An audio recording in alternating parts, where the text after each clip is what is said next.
জয় গুরু যোগীরাজ। যোগকর্ম বা ক্রিয়াযোগ কেন করব? কেন ক্রিয়াযোগ করব? উত্তরে প্রথমেই বলা যায়, 1. ক্রিয়াযোগে কি আমার ঈশ্বর অনুভূতি হয়? হ্যাঁ হয়। 2. প্রত্যক্ষ অনুভূতি কি হয়? হ্যাঁ হয়। ক্রিয়াযোগ দ্বারা কি সত্য সত্য আত্মার উন্নতি হয়?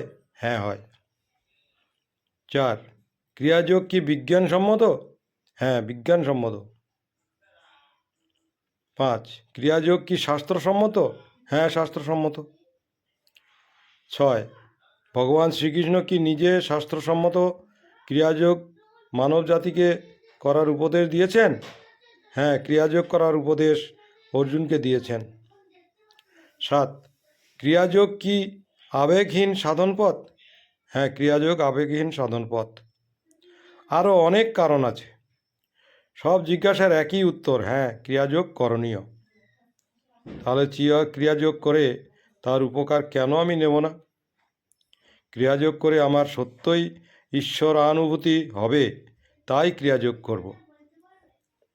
ভারতবর্ষ বা আরও 10-12টা রাষ্ট্রে ছড়িয়ে থাকা সমস্ত ক্রিয়াবানের এই একই মত। ইহা বিজ্ঞানসম্মত কেন? আমরা জানি, বিজ্ঞান মানে বিশেষ জ্ঞান। যখন মানুষের মনে কোনো প্রশ্নের উদয় হয়, তখন সে ওই প্রশ্নের জন্য জানতে আগ্রহী হয়ে পর্যবেক্ষণ করতে থাকে। তারপর সেই বিষয়টি নিয়ে বিভিন্ন পরীক্ষা নিরীক্ষা করে দেখে। সব শেষে পরীক্ষা নিরীক্ষা থেকে যেটা সারবস্তু, সেই সিদ্ধান্তে উপনীত হয়।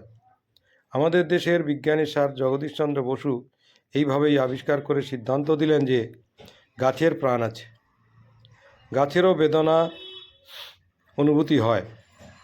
এই সিদ্ধান্তের আগে ও পরে গাছের প্রাণ ছিল, আছে ও থাকবে, পরে থাকবে। তেমনি বহু বছর আগে মানুষের মনে প্রশ্ন জেগেছিল যে ভগবান বা ঈশ্বর কি, তিনি কেমন, তিনি কোথায় থাকেন ইত্যাদি। তাই তারা বিভিন্ন রকম পরীক্ষা নিরীক্ষা শুরু করেন। বহু বছর এই পরীক্ষা নিরীক্ষণ চলতে থাকে। তারপর তারা একটা সিদ্ধান্তে উপনীত হন। সেই সিদ্ধান্ত তাদের পরবর্তী প্রজন্মের জন্য পুস্তক আকারে রেখে গেছেন।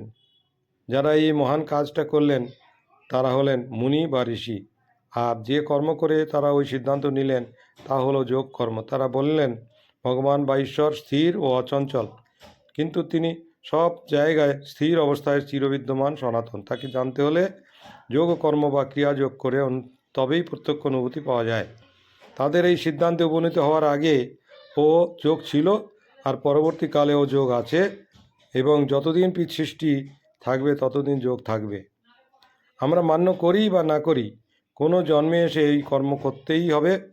ইহা ভগবানের কথা। ভগবান শ্রীকৃষ্ণ ও শ্রী শ্রী শ্যামাচরণ লাহিড়ী মহাশয় ওই ক্রিয়াযোগ করবার উপদেশ দিয়ে গেছেন। তাই আমরা অবশ্যই ক্রিয়াযোগ করব। জয় যোগীরাজ, জয় গুরু যোগীরাজ। আমার প্রণম্য যোগীরাজের ভক্ত ও যোগ পিপাসু দর্শকদের জন্য যোগীরাজ সম্বন্ধীয় নিম্নবর্ণিত কিছু পুস্তক বিনা খরচে পড়ার ব্যবস্থা করেছি। যদি সেই সুযোগগুলি নিতে চান তাহলে আমার হোয়াটসঅ্যাপ নম্বরে যোগাযোগ করুন। পুস্তকের নাম ও লেখকের নাম নিচে দেওয়া হলো। 1. পুরাণ পুরুষ শ্রী শ্যামাচরণ লাহিড়ী, লেখক যোগাচার্য অশোক কুমার চট্টোপাধ্যায়। 2. কে এই শ্যামাচরণ, লেখক যোগাচার্য অশোক কুমার চট্টোপাধ্যায়। 3. সত্যলোকে সত্যচরণ, লেখক যোগাচার্য অশোক কুমার চট্টোপাধ্যায়, ইত্যাদি আরও অনেক। জয় গুরু যোগীরাজ।